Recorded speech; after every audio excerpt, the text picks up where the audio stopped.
Hi everyone. இது ஒரு எச்சரிக்கை பதிவும் கூட. 23 வயதுகளுடைய தாதி ஒருவர் தன் உயிரையை மாய்த்து கொண்ட சோகமான சம்பவம் கம்பா பிரதேசத்தில் இடம்பெற்றுள்ளது. வெறும் 10,000 ரூபாய்க்கு இந்த உயிரிழப்பு சம்பவம் நிகழ்ந்துள்ளது. இது வெறும் 10,000 ரூபாய்க்கு கிடையாது. மிரட்டப்பட்டதன் ஊடாக, பிளாக்மெயில் செய்யப்பட்டதன் ஊடாக, லோன் எப்பினை பயன்படுத்தியதன் ஊடாகவே இறுதி முடிவாக இந்த மரணம் ஏற்பட்டுள்ளது. எனவே இது மக்களே, இது அனைவருக்குமான எச்சரிக்கையான பதிவாகவே காணப்படுகின்றது. ஹிமாயா செவ்வந்தி எனும் 23 வயதுகளையுடைய தாதியின் உயிர் மாத்திரம் கிடையாது, இன்னும் பல உயிர்களை தடுப்பதற்கான வீடியோ பதிவே இது. ஆன்லைனிலே கொடுக்கல் வாங்கல் செய்யும் பொழுது, லோன் ஆப்களை பயன்படுத்தும் பொழுது அவதானமான முறையில் செயற்படுங்கள். லோன் ஆப்களை நீங்கள் உங்களுடைய தொலைபேசிக்கு டவுன்லோட் செய்து இன்ஸ்டால் செய்யும் பொழுது அது சில தகவல்களை கேட்கும்.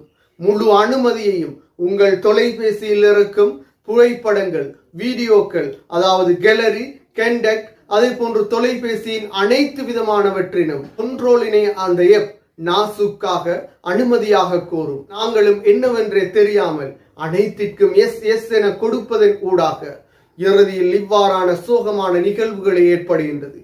எமது அனைத்து தகவல்களும் திருடப்படுகின்றது. இந்த திருடப்படுவதன் ஊடாக மிரட்டப்படுகின்றார்கள். மிரட்டப்படுவதன் ஊடாக தனிமையும் மனச்சோர்வும் ஏற்பட்டு இறுதியில் இவ்வாறான முடிவுகள் கூட ஏற்படுகின்றது. எனவே லோன் ஆப் மாத்திரம் கிடையாது, பல வகையான ஆப்களை இன்ஸ்டால் செய்யும் பொழுது, இணையங்களுக்கு செல்லும் பொழுதும் அவதானமான முறையில் செயற்படுங்கள். அவர்கள் கோரும் விடயங்களை வழங்க முடியுமா இல்லையா என்பதை சிந்தித்து செயற்படுங்கள். லோன் ஆப் என்பது பேங்குகளால் இயக்கப்படுவது கிடையாது, தனி மனிதனால் அல்லது ஒரு குழுவினாலே இயக்கப்படுகின்றது. யாரென்றே முகம் தெரியாத நபர்களால் இது இயக்கப்படுகின்றது. இதனூடாகவே அதிக வட்டி, மீட்டர் வட்டி என பல வகைகளிலும் வட்டியிடப்பட்டு பணங்கள் திருடப்படுகின்றது. ஹிமாயா செவ்வந்திக்கும் இதுவே நடந்தது.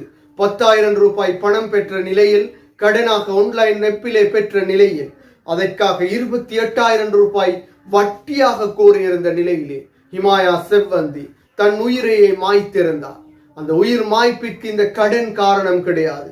கடனை கேட்டு மிரட்டப்பட்ட நிலையிலும், உன்னுடைய புகைப்படங்கள் இணையத்திலே வெளியிடுவோம் என கூறியிருந்த நிலையிலும், அதே போன்று இவருடைய கான்டாக்ட்கள் திருடப்பட்டு இவர் தொடர்பாக அவதூறுகள் பரப்பப்பட்ட நிலையிலே, இவர் மனசளவிலே பாதிப்படைந்த நிலையில், தனிமையில் வாடிய நிலையிலே இறுதியில் இந்த உலகிற்கே விடை கொடுத்திருந்தார்.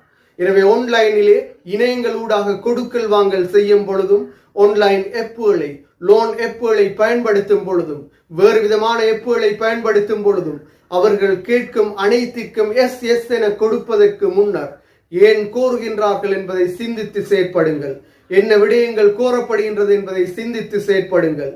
இல்லை என்றால் சாதாரணமாக எஸ் ஆக கொடுக்கும் விடயங்கள் இறுதியில் எமது தொலைபேசியில் இருக்கும் அனைத்து விடயங்களும் திருடப்படுவதற்கு காரணமாகவே மாறிவிடுகின்றது. எனவே மக்களே, அவதானமான முறையில் செயற்படுங்கள். ஹிமாயா செவ்வந்தி இவ்வாறான உயிரிழப்பின் கடைசி நபராக இருக்கட்டும். இதன் பின்னர் இவ்வாறான உயிரிழப்புகள் ஒருபோதும் இடம்பெறக்கூடாது. உங்களுக்கும் இவ்வாறான பிரச்சனைகள் ஏற்பட்டால் உடனடியாக போலீஸ் நிலையத்தை அல்லது கிரைம் பிரான்ச்சை தொடர்பு கொண்டு இது தொடர்பாக முறைப்பாடுகளை செய்யுங்கள். அதற்கு எதிராக சட்ட நடவடிக்கை எடுக்கப்படும். மீண்டும் ஒரு வீடியோ பதிவில் சந்திக்கும் வரை நியூஸ் டெக் லைவ் யூடியூப் சேனலை சப்ஸ்கிரைப் செய்யாதவர்கள் சப்ஸ்கிரைப் செய்து உங்கள் ஆதரவை வழங்குங்கள்.